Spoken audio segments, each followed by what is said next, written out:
Instagram has a brand new camera feature. This one is called Super Zoom, and it plays off of the comedic effect that people get from zooming in really tight on someone's face. But now, Instagram does it for you automatically and even adds dramatic music that syncs perfectly with the zoom.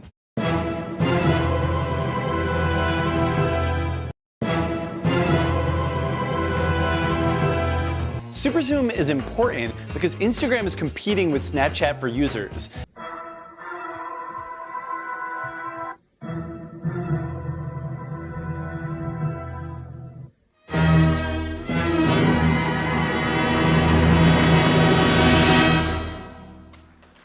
Hi, I'm Dren, and I'm going to talk to you today about that crazy Instagram stinger effect thing, Super Zoom. You may not realize it, but I wrote this little crazy stinger piece based on another crazy little stinger piece, and it got used in Super Zoom, which became a big thing back in 2017 for a year or two. Anyhow, I've got my session open in Logic with all the sample libraries that I used to create this thing. Thought maybe you find it useful to look at that thing. Anyhow, so here's a little insight into making Super Zoom. The sound, the stinger, the orchestration. Orchestra's covered this piece. This is one of the big pieces in TechCrunch about when this thing happened. The dramatic chipmunk style video, you probably recognize that thing. It was the first Instagram effect with sound in it, so that's somewhat historic, I guess. I don't know, for those of you following Instagram history. Anyhow, let's look at the actual file, the session. So here's the original, this first one. I think this is from that chipmunk thing. Probably. So that's the chipmunk thing. I have to turn off my other monitors. So there's that. That's what it was based on.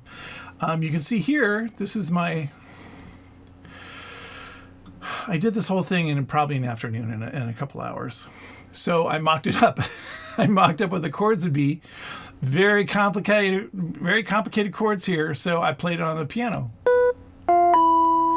So, you know, that's some advanced composition right there. You too can be a composer.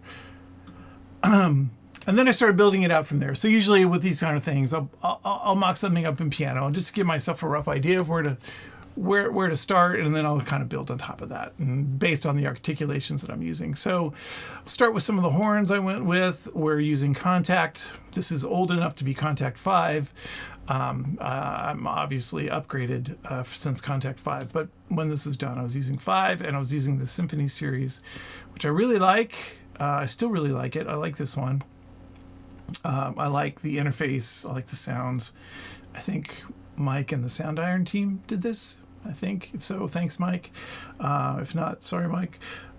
So I was just going to play. Well, here, listen to the. Here's Mike. So that's how it sounds, right? So here's the pieces. Here's the horn. And it looks like I automated this thing a little bit. Yeah, you can see. We did have like I think a 4-second cut off. Everything had to be under 4 seconds. So I had to really be careful with these tails. It was probably the most editing I had to do on this thing. So here's horn 1. Yeah, this I think with a couple of these we had the sforzando articulations. So you can hear how those were kind of working. This trumpet looks like it gets cut off. And I didn't even automate it. I automated it. Did I? Let's see. Did I have this one playing too? Let me just see how that sounds. Oh, okay. All right. I don't know why this one was muted. That probably shouldn't have been muted. But that's how I had them set up, I guess. Then we had some trombone. And just so you can see, I think these are all the same. Yeah, I went with the same Symphony series. This is a swell, a fast swell. Then we went to the timpani. You can see I even had these named bone. So these were the trombone. I just copied and pasted and copied some MIDI data over. I was moving fast. That's what they say to do when you're doing something for Facebook. You gotta move fast, right? So timpani. This is a real basic timpani. I wasn't using anything fancy. This is the one that comes in the contact library. I kind of always like these timpanis for certain things. So I used it here. That's what you're hearing, the basic contact timpani. And then you can hear how I combined the hits. So this tail is cut off, but then I added this one on so that it doesn't sound like it cuts off too badly. And then timpani roll, same thing. I'm pretty sure that's the same. Yeah. Same timpani set. Then we went to, looks like Hollywood Brass. When I did this, that was 2 computers ago. I'm on a Mac Studio now, and I have not installed the Play engine or the East-West and changed my iLock license over. So it's not showing up, so you can't see that. But at least I named it Hollywood Brass Lows, so you can hear what those sound like. So it gave me a lot of that attack and brassy high-end stuff. Yeah, those kind of combined. Let's just hear how some of these brass things all kind of sound together. I'll just solo these things. Just to give you a sense of how I was building it. This is the order that I'm quite sure this is the order I went in building it. I didn't change these tracks around. So you're seeing my thought processes.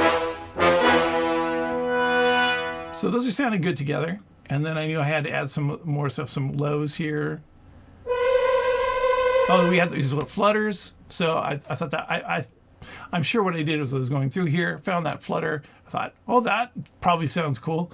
It's not like I had it in my head. I was just inspired by the sample, and I thought that flutter would sound cool.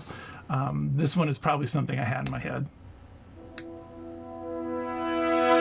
So just a quick crescendo there. Got some brass highs doing the same thing probably. Yeah. Some flute trills. I believe this is from the same contact library. Yeah. Symphony series. And that adds a lot of that kind of goofiness to it. You know, you have these Hollywood brass things kind of gave it a Dragnet feel. You know, that kind of, well, hopefully you know Dragnet. Probably don't. It's an old TV show before my time, but at least I know the musical reference. So these flute trills kind of lend themselves to that as well. Kind of give you that over-the-top silly drama. And then these last couple things, if I remember right, you can hear just by the attack of the bows, this really gives a lot of this character to this particular stinger. And like I said, this is 3 machines ago, so this library isn't showing up correctly. I probably have to rewire contact to be able to find the Majestica strings now. They're on a different hard drive than they were when I made this. But it's the ATO Majestica strings, some kind of spiccato. It looks like spiccato type of articulation. And I think that's what's here too. You can see I put big sting spiccatos, and I spelled everything wrong. Moving fast, right? Okay, Majestica strings, these are the longer ones. So we can just hear those, how I use those two together.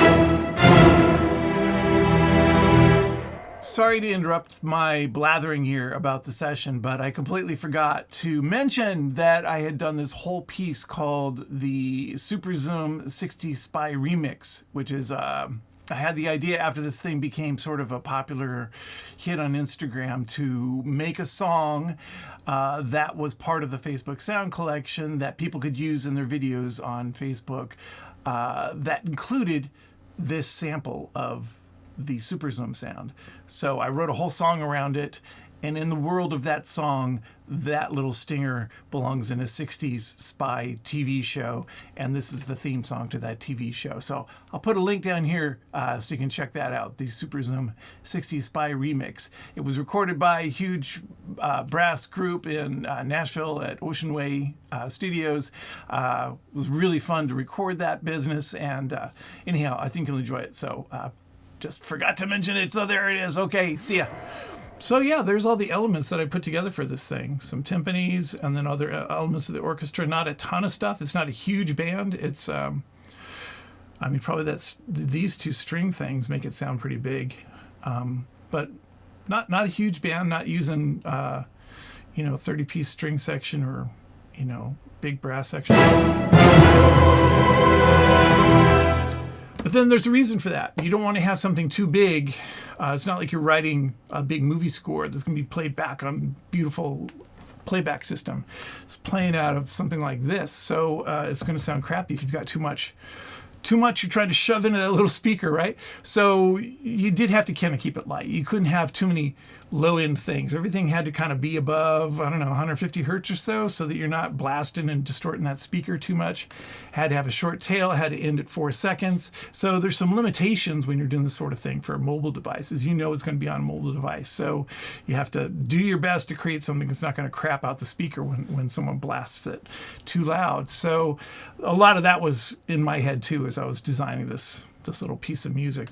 So there you go, SUPERZOOM. That's the whole story. The whole story. It used to be called HyperZoom. You'll see up here. It says my thing says HyperZoom, but yeah, that's how it started. It became SUPERZOOM.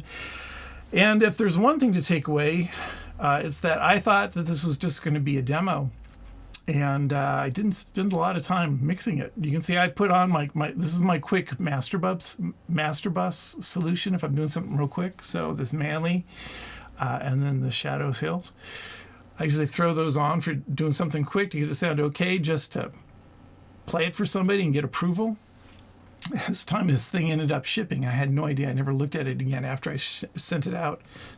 Never heard about it again. The next thing I know, there's a TechCrunch article about it. So there you go. One lesson is make sure everything is, you know, mixed pretty well, and you got your I's dotted and your T's crossed and your fades all sounded good. Anyway, there's my little SUPERZOOM story. So hope you enjoyed that. Bye.